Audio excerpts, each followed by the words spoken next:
Bonjour, je m'appelle Laetitia Siffert et je viens du canton de Fribourg. Pour mon travail de maturité, je me suis intéressée à l'adhésion du staphylocoque doré à la fibronectine, une protéine que l'on retrouve dans notre sang.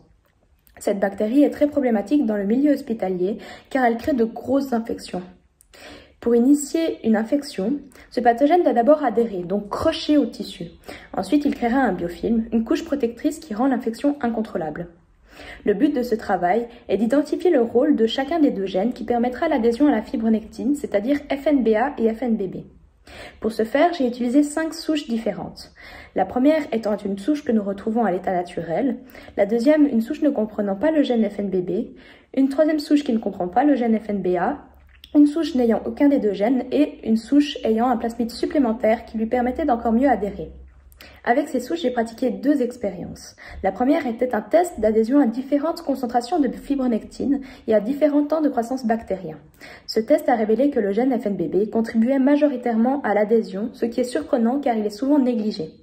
Le deuxième test cherchait à découvrir quel gène était nécessaire à la production de biofilms. Finalement, il faut assembler les 2 gènes pour en créer. Il est donc probable que le gène FNBB augmente le risque d'infection. Si nous parvenons à altérer ce mécanisme d'adhésion, nous pourrions endiguer toute la chaîne et peut-être inhiber sa capacité à étendre son pouvoir pathogène de notre système.